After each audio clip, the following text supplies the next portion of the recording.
Hello everyone, welcome to Wine Grit Strength. As you can tell from the video, we are in fact talking about size and strength. Now, I'm breaking it down as quick, as easy as I can, but it does get a bit confusing. Well, I think it does, and I know about it. Rightio. Okay, so the scientific equation says mass moves mass. That's the easy one. So, taking that at point blank view, mass moves mass, so a heavier person can move more weight. In theory, depends what it is. Depends what it is. Could heavy? Well, let's look at the heavy person. How much of that weight is muscle? How much of that weight is fat? How much of that weight is healthy fats? Is this a person who actually, works out? Someone who actually has high quality exercise? Or is this just, don't mean to sound harsh, just a really big mass of a person? Even if that was the case, and they had to push a car, for example, your car's stumbling, you need somebody to give you a hand pushing it. If someone is really heavy, even if they're not that athletic, they're going to be able to push a heavy thing moving there. Does that mean this big, heavy, unathletic person will kill it in strongman? No. No, they won't. Because mass does move mass. Mass does not equal overall strength.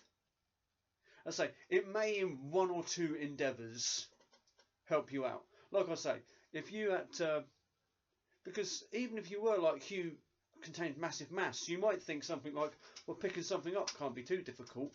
But again, it depends. If we looked at the mechanics of this person, are they a healthy person? Do they have strong legs, or are they unhealthy and they can't really carry all that weight healthily on their legs?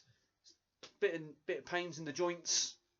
So, yeah, maybe not. But again, if they had to push someone from just a standing position to a push, if you were a big heavy lump, yeah, you would be able to push someone quite far or quite far. So squeakiness here is my drum stool. It's cool, but it creaks. So, and I move around, try not to move around to avoid the creak. So mass does move mass, yes, but that doesn't mean mass equals strength. Now, if you are a strength athlete, I'll take me as an example because why not? Do you know what? Why the hell not? I do know what I'm talking about. Right, I am about 5'10". I might be 5'11". Depends what size shoes I'm wearing. We'll say I'm 5'10". We'll say I'm 5'10". I weigh. Last time I was on the scales, I was about 81 kilos, and I am 42 years old. So I'm never going to be monster strong. I'm never going to be monster strong. Could I build up to like giant size in terms of weight? Yeah, I could probably get to over 120 kilos. It would be unhealthy though. It would be extremely unhealthy for me to pitch up to 120 kilos. So I've got an ideal sort of like weight where I reckon I would be able to keep healthy but strong. Super duper strong for me. For me, I'm feeling a lot stronger than I was before I started the current program that I started doing. That was about 6 weeks ago. So over the past 6 weeks, I'm feeling very strong. And while I have put on weight, I have only put on about 2 kilos. In terms of flabbiness, yeah, it's where it's always been, unfortunately. Down the lower belly there, the love handles, don't always be there. Unfortunately, we'll get rid of them one day. But at the moment, my focus is not about being 100% streamlined, leaned out. my goal is to be as strong as I can, and yes, remain as healthy as I can. So while I do have the love handles and a little bit chubbiness around the belly there, that said, I know I'm fit enough to cycle for 25 miles, which is probably what I may well have to do on the next competition, unless I can get someone to give me a lift, which would be nice. Because the last time, yeah, I done it, nailed the 25-mile cycle. I say nailed it. On the way back, the nail was poking out a little bit. But, you know, to my credit, I had just done a full competition. So, you know, it is what it is. Right, if you've got sharp ears, you might be able to hear a little bit of noisage in the background there. So, yeah, this was just one video to chuck in because the videos are not getting as frequent as I want them to. I said they'd be frequent. I want to keep them frequent. But, as you can tell, sometimes I can get to it, sometimes I can't. Sometimes they wait for me to start and then they go off. So, size and strength. Do you have to be massive big to be strong? Quick answer to that is no. No. And as long as you follow the right sort of training.